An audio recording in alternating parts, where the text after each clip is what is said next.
Back in 2011, Jason Haley was working as a phone jockey for a credit card company. It was long hours, confused customers, and garbage pay for anyone working the phones. Haley and his co-workers made $35,000 a year, which was lower than the living wage in every state.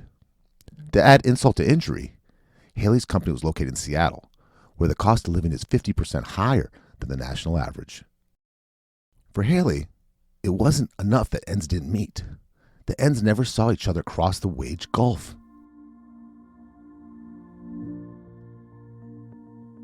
Haley was taking a smoke break, trying to distress, when his hipster boss saw the sour look on his face. The boss man, Dan Price, toured in a Christian rock band before settling down to found his company, Gravity Credit Card Processing. Dan is relentlessly positive, cuts his hair like Jesus, and is smiling at every picture taken of him. Dan treated every employee like they should feel as excited to work at Gravity as he was.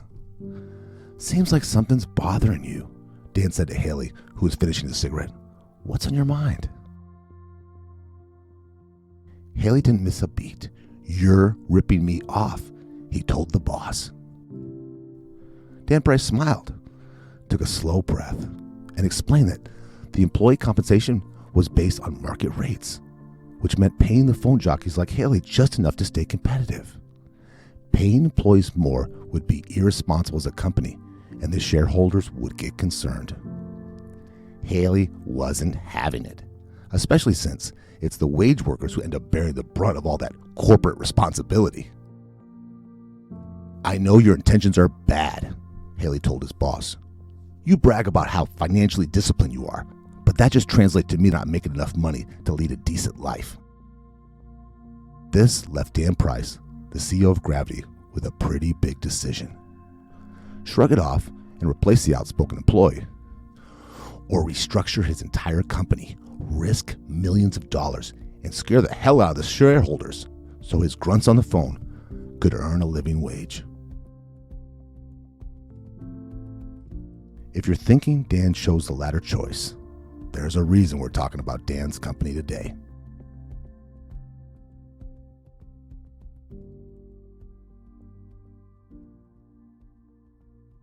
You're listening to The Re-Engineered You. This is a podcast about self-empowerment and all the myths, lies, and misconceptions we tell ourselves. Then we use science and history to bust those myths and re-engineer a better you. I'm your host, Todd Laments, the extrovert. And I'm the writer, researcher, and introvert, Joe Anthony, whose job it is to dig through the outer layer of no-duh on the internet. For the last few weeks, The Re-Engineered You has taken a look at high-power CEOs. Every self-help book that promises to make you rich and successful uses tycoons like Steve Jobs, Mark Cuban, and Jeff Bezos as their blueprint. We've already talked about what the economy would look like if we all became fabulously wealthy. We've covered what separates these elite achievers from average thinkers like us. And we've discussed the corporate and economic sandbag known as corporate stock buyback, which is partially why some CEOs make so much money. Bosses like Bob Iger of Disney and Adam Aron of AMC make more than 1,000 times the income of their typical employee. So for context, the University of Warwick economists found that the per capita income of the 1300s was more than double what's considered bare bones in today's poorest countries. So not even kings like William the Conqueror would ask for 1,000 times the pay of their subject. Joe may never get tired of sharing grim statistics, but today we want to focus on the bright side. We want to ask if there's a better way to do business. One where we pay employees enough to not have to scrape by, and companies still make enough profit to satisfy shareholders. In a word, we want to talk about opportunity sharing and what a world full of Dan Prices would look like. But first, I want to tell Joe about Dan Price's soul-searching moment. So we want to give a special shout out to Adam and Kathleen, friends of the podcast and lifelong learners, who brought this article to our attention. And we are going to address the fact that a lot of, we'll say, criticism of Dan Price's business model has been thrown about, saying that it is like darn near socialism, paying workers the happiness index. We'll just cut to the chase and say Dan went straight to paying his grunts the happiness index. Thanks, Adam and Kathleen. This is a phenomenal story. I'm embarrassed. I lived in Seattle. I didn't even know this when this happened. As this was happening, I was living in Seattle, so I must have forgot how to read there for a couple of years. What made him, like, what pushed him into doing this? Because obviously Dan Price wasn't doing this before, thought things were fine. He was operating business as normal. I mean, like, as a you've operated businesses, Todd. You've done the math on, like, I'm being competitive with the market, like, to keep my employees, right? Yeah, and labor is your number one expense. So if you raise labor, a lot of times, just even a tick, you go right out of business. Right. And we haven't said yet. So the average, we did say it was 35,000, but the happiness index is 70,000. So what he did was, I mean, what does raises usually look at? The jobs that you know, people in your circle. What do the raises usually look like at work? Like 5%, and oftentimes it's like we're now learning that most of the time that is a nominal raise, it's a raise, but it doesn't keep up with inflation. So many companies, the raise is a tiny percentage, like 50 cents or $1, and yet it oftentimes doesn't even keep up with inflation. Yeah, the raises I usually hear about, and we studied this. There really isn't raises anymore. Your only real chance of getting a raise, really, there's so few of them you get in your life. Most of them is because we change jobs. You have to actually change companies and change positions to get more pay. Right. You switch company, you renegotiate. Yeah, most companies aren't going to say, "Oh, we're going to pay you more to do what you're doing right now." It doesn't happen. So he went from 35,000 to establishing a minimum wage, Joe, of 70,000. Can you imagine reading that email at work? I bet people were singing and dancing around the office when that happened, right? Right. I mean, in work, like in the office, it must have looked like a party, just like every day. First, probably a few days of disbelief, and I mean, they had to have also thought they were going to go out of business, right? Like, no employee would be sitting there being like, they can't afford this. Like, my first thought is, this is when the boss goes and snaps and goes crazy, and then we're all out of a job next month. I think most people who make $35,000 think the company they work for is making millions and millions. I think that's the general consensus. Okay. I don't think but I could be wrong. Dan Price, okay, this was really, when he heard this from Jason Haley, his employee, it really punched him in the face. He felt absolutely horrible. It was a new low for him. Price was just shocked and he was hurt. And it took him about 3 days to come up with this plan.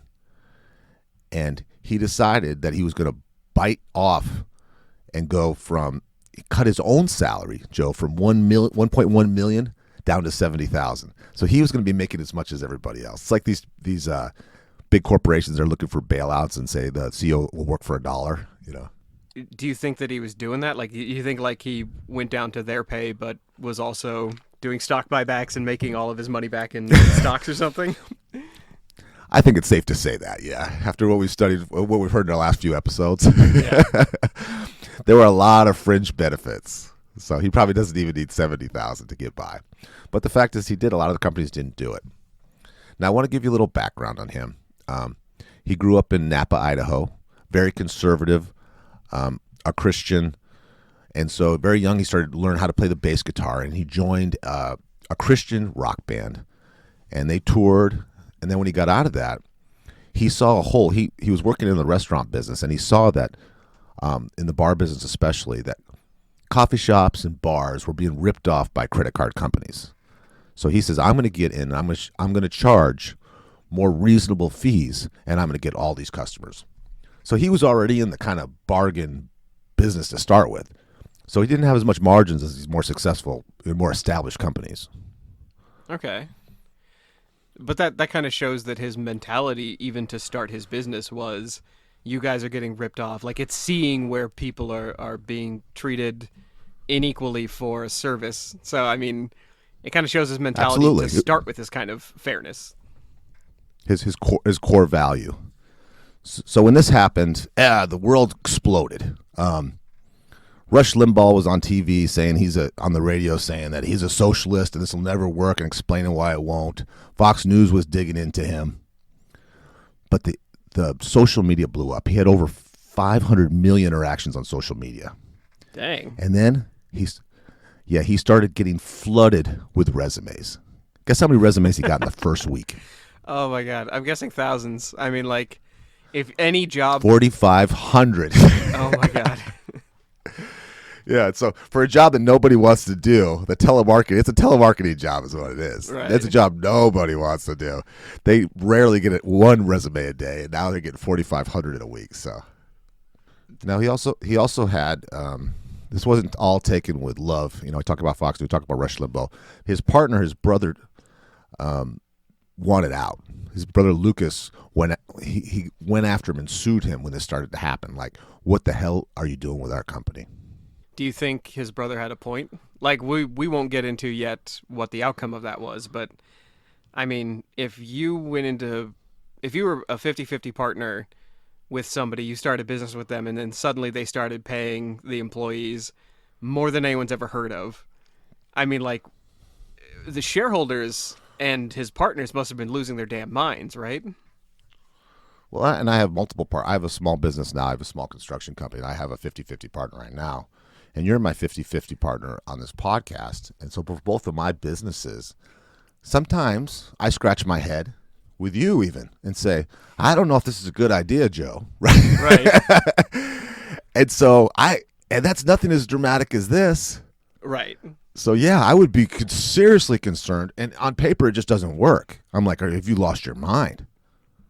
Are you crazy? We can't do this. So this kind of brings us neatly to our first, I would say, science point, but honestly, it's more like taking other science points we've talked about before and trying to find a summary. So the big question we want to get to first is like operating the way businesses do right now. I worked for a company up until basically last year, where their resource was humans, like the thing that made them money. It was a securities company, and so they needed to have people on staff, and those people saved companies insurance by being present, like looking at data and cameras and checking equipment. Like so many companies I've seen now, they're not putting out a product. They're not stamping out license plates. They don't have a Ginsu knife they're selling. Their product is people. And you and I, when we covered episodes about Amazon and we covered episodes about Walmart and wage theft, and I mean, like, I'm really trying to not like Rush Limbaugh called him a raging socialist. I don't think it's socialist to pay more money. I think it's socialist to expect it across all companies and all markets. But the ideal is that competition will sort that out. That if your business is just having people in a warehouse somewhere, then you just simply have to pay more than your competitor. But that can't really happen. Like, the reason why,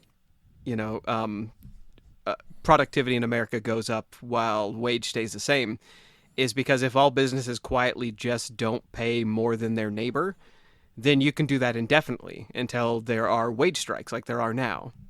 So I guess my question is, how much does that break this mold? Maybe that's why Dan Price is getting so much hate, is because he's actually saying, hey, I'll pay not just minimum wage, not just what my competitors are expecting me to pay.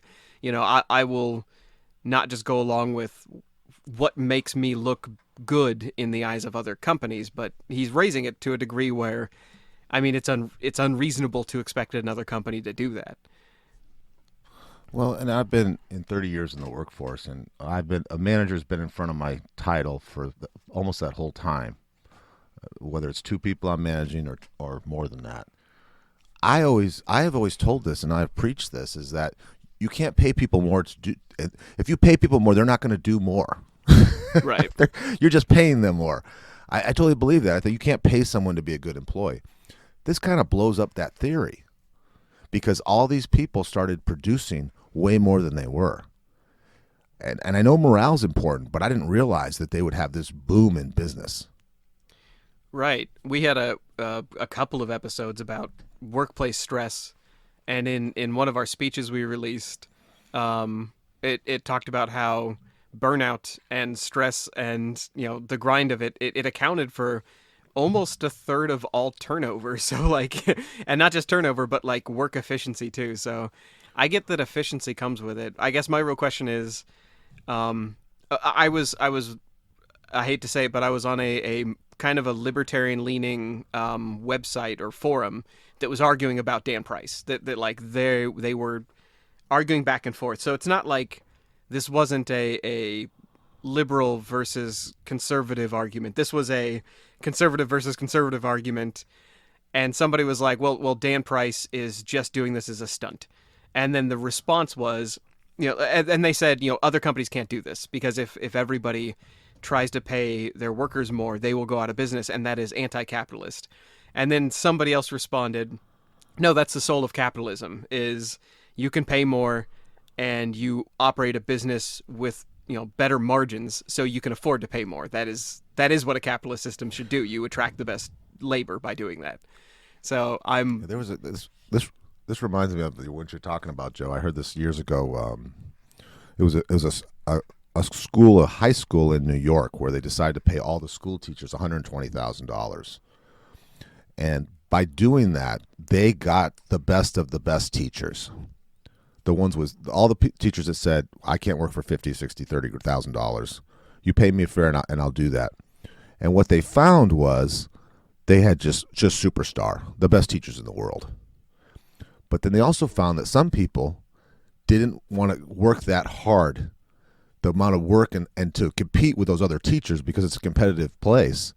They said, I want to go back to my more comfort or 30, 40,000 where the expectations are much lower.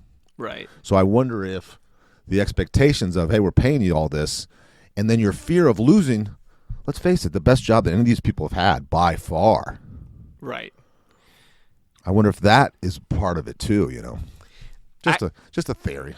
Now that you say that, that makes perfect sense to me. Like honestly, when we had our 2 episodes ago, we talked about how the thing that really separates a CEO from a normal thinker, if they're successful, is their work ethic. It's how much they work, how much of their life they're willing to devote to what they're doing, looking for opportunities, being clever and street smart.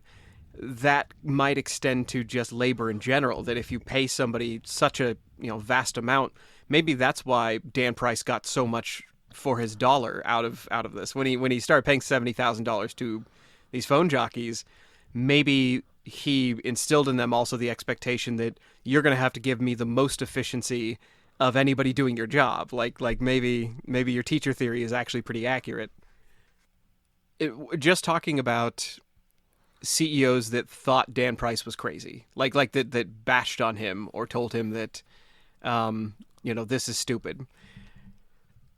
Including his own brother. Including his own brother.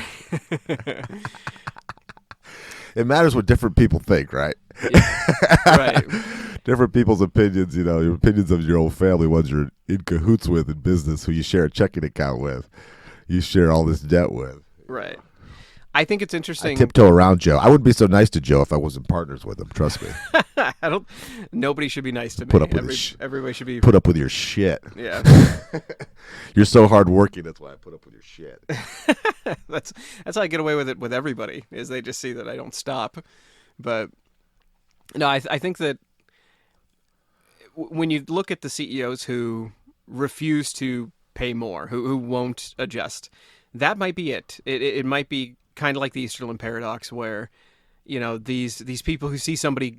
I remember recently Taco Bell in Beaverton started paying way more. Like it was during the COVID walkouts, and like there was a couple of restaurants, like fast food restaurants, that jumped up to like $17 an hour from minimum wage. Like they were paying like 12 or something. They raised to such a high, crazy degree quickly. Everyone else had to compete to stay at that level. Like they had to get, laborers, or they just folded, and that happened a lot. So I guess my big question is it fair to do that to other businesses? Is Dan Price being fair to other businesses around him by raising his rates that high that quickly? Well, in Seattle, I was in Seattle. I do remember this when this happened. they went from and just in this, I think it was the city of Seattle, they raised the minimum wage for food workers from, it was like something like 1075 to 1775. It was substantial. People were losing their minds. Yeah. They were like, these restaurants can't make a profit. And I was laughing because they don't realize how much these Taco Bells and stuff make. Right. I'm like, you're high. This is going to do nothing to them. And I was right. All those people who were yelling and screaming, not a single one of those restaurants has gone out of business. Right. And no one's come back and apologized. Said, oh, okay. You know, they make these statements and then, they never acknowledge them again. I'm gonna say something wild. I'm gonna say it as a question because I really want your opinion on this. Do you think it's just it's not about what's fair or what is a livable wage? Do you think it's just we don't want to see somebody who makes tacos make as much money as we do? Like, do you think it is just? Oh, that's we don't want. Yeah. Because this, I know when people say flipping burgers and they talk down to I know the type. I know exactly what you're saying. Yeah. They want to keep those people where they belong. Right. And it's terrible. Yeah, I think you're dead on. I don't think that's everybody's. I think that I think people who are higher earners or of a higher social class don't really know what it's like to not be able to afford a car, an apartment, right. Food. I just think they don't have no idea. So they should probably keep that to themselves unless they've been there. It doesn't. And been there doesn't mean living with your parents and working a job when you're 16 at a car wash for a few months. It's not the same thing. No. This is where you're at in life. The argument I constantly hear from people who had assistance from their parents when they were younger is, I went to college and I ate ramen the whole time I was there, and so I know what it's like to be poor. And it's like, no, you were at college. Like, you were having your life set up for you. So, no, if you go to Facebook or if you go to somewhere that is like anti-minimum wage raise, the arguments very quickly go away from economy. Like very few of them actually stick to, here's how inflation works. We don't have exact measures. Like we don't have really hard evidence, and not even the government really agrees with us. But we're pretty sure minimum wage raises inflation. But more than the economy question, I see way more often pictures of people saying burger flippers don't deserve this, and they'll show pictures of like a poorly made burger, and they'll be like, do you think this is worth $17 an hour? Like it very quickly turns to hatred toward people who are doing what we don't think of as adult jobs. And so I'm wondering if phone jockeys, Dan Price's phone jockeys, do they fall under this category? I think you're right, but and I'm going to tell you this: you and I go to Chipotle and watch those people work for about 15 minutes. We need to go take a nap. We're so tired. Right. We can't work at that pace. And I would challenge any of those. You know how like they have slumlords that get court-ordered to go live in their apartments? I think for anybody that says these things should be forced to go work at Taco Bell at the drive-thru for a half a day. Yeah. I consider myself a very hard worker. I write and edit pretty much all the hours of the day I can manage. And I still can't do public-facing jobs like that. Like, I've gotten to the point in my life where I'm like, there's no way I can handle it. I'd kill myself. But yeah, we go out to eat, Joe, and I'm always the spokesman for the group. I have to order for Joe. He gets real weird when there's people around he doesn't know. I mean, it's really bad. Well, I'm eyeing them because I think they're going to poison me, but that is totally unrelated. That's the pure crazy talking. So, I don't know. CEOs that speak out against this, the idea that the people that beat the objectivist drum are saying that, like, CEOs it's okay for them to pay an extraordinarily competitive, aka a very cheap rate to their employers because they're building jobs, that they are driving society. But after reading so much about CEOs, the way they operate with taxes, the way they operate with stock buybacks, reading about Enron's tax division, they had a quote from Enron where they said that they were so good at juking their taxes to the government that they could make ducks out of dogs on paper. And reading about like the Princeton study where it's like the companies, like not companies, but like wealthy contributors and lobbyists get votes far more often. Like they get their issues voted on by Congress far more often than, the public, and not just a minority of the public. The majority of the public can want something. They won't get it. I'm starting to not think of companies and CEOs in such a rosy way. Like they poison competitors and they'd rather screw up our laws by lobbying senators than to remain competitive by making a better product or lowering prices. So the myth that the worst of these CEOs are participating in the American economy, that's the dream of an unregulated market, is that competition acts like evolution. The best product managed by the best companies win, but they aren't participating in the free market. Like tax loopholes, lobbying, and changing laws to favor you, that's not free market. That's oligarchy, and that's what Russia has. And if for the record, the definition of oligarchy is a small group of people having control over a country. So like, it's a term that's getting hijacked, but it kind of fits us right now. And seeing Dan Price get attacked, I mean, okay, let's say he is not just a socialist. Let's say he is like an ancient like Spartan. Like let's say his politics are so far off, they don't even matter to America. Like let's say no one can agree with it. It still shouldn't matter because his company is just an experiment. Like we should look at it as, let's watch him fail or succeed and see if that works. And if it does, other companies might want to adopt it if they want to hang on to their people. Or like you said with the teachers, if they want to try, having the elite work there for the job that they're offering because they're paying way more. It's interesting. I have a question for you, Joe. Yeah. The people who drive truck for FedEx, the delivery people, or for UPS, the union guys, right? Men and women. Right. They have a really good range. I mean, I think their average pay is in the $80,000 to $90,000 range. They're above the happiness index, a little bit above it where they need to be. How do you think they feel when they see people in these Amazon making $15, $16 an hour doing the exact same job they are?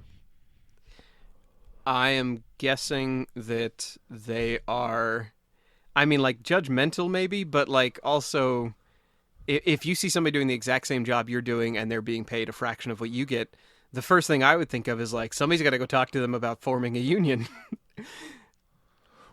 I think about when my construction business, when I see bids are so low, I shudder a little bit.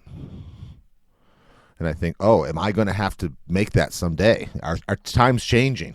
Oh, right. Yeah, like, whoa, is this, unions are only so strong. Right. Unions have fallen before. So there's a pendulum. Like we watch Americans pull out their hair whenever taxi drivers lose their medallions and like, they're paying millions to try to get it back. And here Uber is, using contractors to give rides for like $10 a ride. Like we pull out our hair whenever there's a difference in what people are making in labor, but it will eventually right itself just by people deciding it's not worth it versus people who have been, getting way too much money for it. So I believe there will be a natural equilibrium. It's just that we need to stop attacking people for trying things. I think that's really my point about, for me, the Dan Price story is, I can't believe he got so much heat for paying his people more. Like that, I get the people who are angry because they think it's a political stunt, but I mean, just CEOs in general, not just Dan Price. We're holding him up as an example of a CEO who went the opposite way of all the other CEOs we talked about this week. Like we need... I don't want to make it seem like I'm anti-CEO. I really do believe that there's a lot of good ones out there. But for every, to be very blunt and use some bad words, we need these fucking sociopaths. Because for every Richard Sackler who killed so many people with OxyContin, or Dick Fuld who destroyed Lehman Brothers and tanked our economy, we sometimes get an Elon Musk or a Dan Price. We sometimes get somebody who actually invents something and pushes us forward or does something creates a whole new space. Right. Creates something that just wasn't there before, which is very admirable, very expensive, and very difficult, right? Right. We get the CEO You're not proving something. Yeah. We get the CEO from Pepsi a couple years ago who figured out better ways to market healthier foods to people who are already eating their junk food and drinking their sugar water. So we do get the progress we want. We do get the capitalism dream we want, but we also get so many of them who see more and more of these tax loops and these ways to buy their stocks in a certain way. Like we see so many, as more and more of them get on the bandwagon of, we don't need to obey laws or rules. We can buy laws and rules. Then we stop getting the progress. We'd start getting, stagnation and extraordinary inequality in wages. And I think that nothing illustrates that better than Dan Price raising wages and being lambasted online for it. How does somebody even like that even get started? You talked about him going around to coffee shops and building a clientele. So it's like, maybe that's how somebody with that kind of like altruism in business has to get started, is they literally have to start ground up. And that is what he did. I told you, he grew up in Napa, Idaho, and a very conservative Christian family, and he was gonna be a Christian rock star, and that dream didn't come through. And he's just from a family of entrepreneurs. He's not a guy to work in. He identified a product. He did it for a lower price, and he was outrageously successful. I want to talk about the morale boost it did to the company, and it had a couple of funny things that Joe found in the research, and I love this. It's been over 6 years, and it's had just amazing results. Every year, each year they've had 10 times the increase in people buying their first home. Isn't that amazing? So like, all of his employees went out with their $70K a year and like bought a house. Yeah, I mean, talk about fueling the economy, right? And 70% of them were able to pay down their debt. So these are people. This is life-changing money for people. This goes from barely getting by to buying a house in Seattle, which is an expensive market. And about a third of his people reported that they have no debt now. They're totally debt-free. So I just see, I see these bright eyes. I see this hope. I mean, in my head, that's what I see. I see these people down here who can actually have a real life, who have new clothes, look. They've got that bling of the new clothes on, and it just makes me happy. But it's another sign of people being happy, Joe. What's that? Is having babies. And this company, went from having 2 babies born per year for the whole team to over 65. So it's literally a baby boom. That is so crazy. And when you say that, that's what this all sounds like to me. Like people being homeowners for the first time, and people getting rid of their debt, and people having babies. This sounds like the prosperity of the baby boomer era. Like, this sounds like the prosperity after the Second World War. Like, maybe this is what it looks like when we get away from the America of debt, where everybody has a ball and chain around their ankle, to this is what it looks like when people, have the happiness index, when they have enough to safely do these things. And I think, too, they can afford to date. Let's face it. At $35,000 a year in Seattle, you can't afford to have a partner. You can't have a boyfriend, girlfriend, wife, husband. Right. You can't do it. But so now you're having sex. You're happy every day. That's great. This is making me happy just talking about it. Right. Yeah, we mentioned in the narrative that the cost of living in Seattle is 50% higher than most other places in the nation. So, like, yeah, $35,000 a year in Seattle would be nothing. Like, it would all be gone to rent just immediately, and then the rest is trying to lick the residue out of a tin can in the garbage. Like, that's your life. Oh man. Yeah, one of the collateral damage for me of hanging out with Joe is I become so cynical, right? And so when I heard this, I thought, well, yeah, they're going to pay him 70 instead of 35. So I could see the boss, Dan Price, walking over with a box full of what I call responsibility raise. So, yeah, we're going to pay you 70 grand, but very much like the school teachers, you're going to have to do this much more. Right. But that wasn't the case. They got that raise just being who they were. So Jason Haley, our hero in this whole thing, he just doubled his pay. That's crazy. We need to look at that big national. There was the productivity graph of America, and just see if compare Dan Price's wage increase to the productivity graph that shows how America's gotten more productive and we've been paid less over the past 20 years. See if Dan Price matches the upper swing of that graph, where we should be as far as like his people's productivity actually match what they're worth now. hammering Dan Price, like the press going after him. I think it's more about because he seems to sort of like be a hippie, like a hipster, and he like, he made this seem like it was a press stunt. And so I wonder if that was more to do with, his announcement. And I wonder if so much negative press he got was because of that. And it wasn't because he was becoming one of these softer touch CEOs. That's interesting. I can tell you how it all played out. Please. And Dan, the business 6 years later, after all this, is thriving and is doing well. He has had his own problems, and they're pretty serious problems he's got himself into. He got into a serious lawsuit with his brother, and he makes light of it. That's one thing I really like about him. But he got in some real serious problems. He met up with a woman in Seattle to meet up for a business meeting. And I guess he got extremely drunk, and then she got into his car, and then he went and got physically and choked her, got very physical with her, and tried to kiss her. And so there were charges brought up. He went to court, and the judge ordered him off. I thought this was pretty funny. Ordered him off weed, ordered him off non-prescription drugs. Well, how can you be ordered off non-prescription drugs? It's a Mormon Aren't you just judge. not supposed to be taking those? You're not supposed to drink alcohol. You're not allowed to drink or do Right. non-prescription drugs. No caffeine, no alcohol, no sleep aids. Yeah.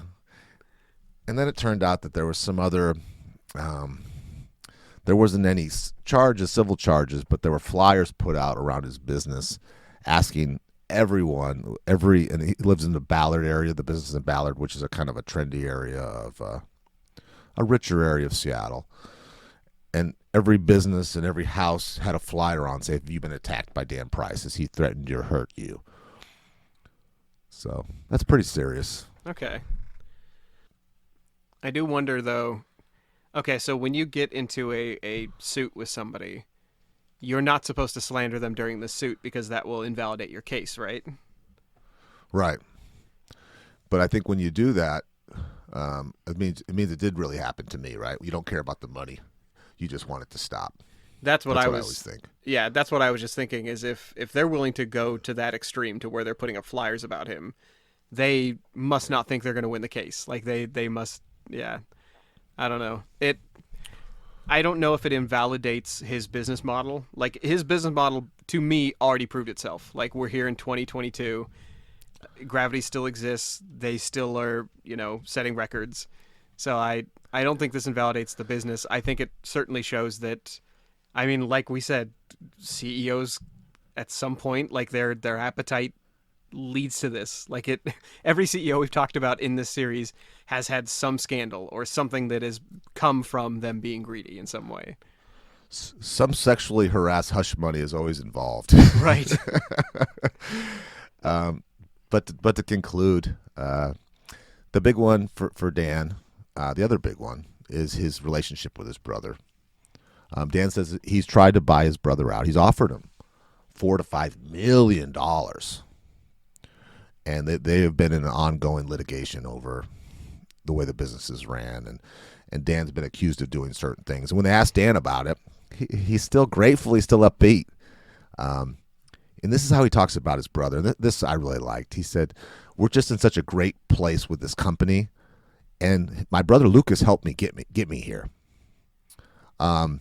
Whatever he wins in all of this, I think he deserves it." So that's how he is with his own brother suing him. Now, I would not be that gracious to you if you sue me, Joe. No, that is way too upbeat for me. The interview would be ugly. I'd be like, somebody is suing me over half of my business. Prepare the Viking funeral. You're going to find them staked to a boat and it's going to be on fire. Like I would, yeah. The first stop is I would be in court for slander first and then the suit that is actually happening. Lucas, so he didn't take the $4 or $5 million to get out, which means to me he probably wants something like $9 or $10 billion, right? Right. And even with all that family friction, Lucas, the brother who's suing his older brother Dan, our hero, Lucas was his best man at his wedding. No. Where is their family dysfunction? This is disappointing to me as somebody who came from a dysfunctional family. You're supposed to no. You egg their house, you spray paint everything, you steal and key everything. Yeah. Okay. Well, freaking rich people and their awesome relationships.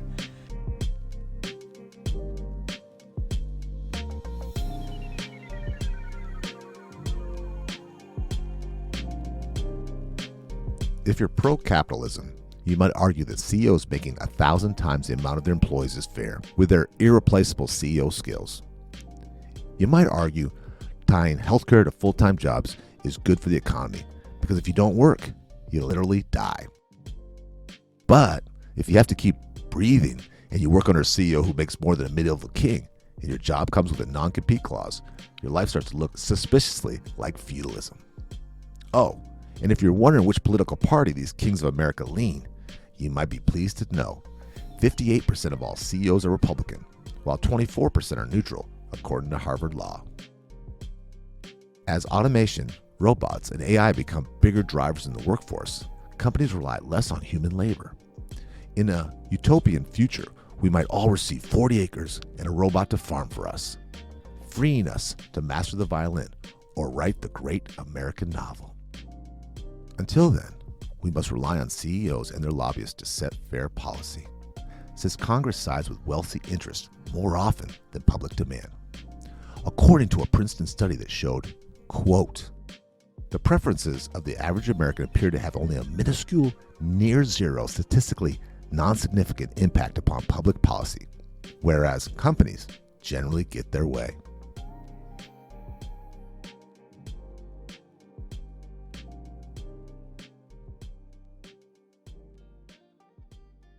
You've been listening to The Re-Engineered You. Thank you so much for listening to the show. You mean the world to us. We have a new episode every week. You can connect with us at www.re-engineeredyou.com. That's where we have research links, show notes, and blog articles for each of our episode. We also appreciate feedback, and we like spirited debates. We're not experts in anything, but we've got an opinion on everything.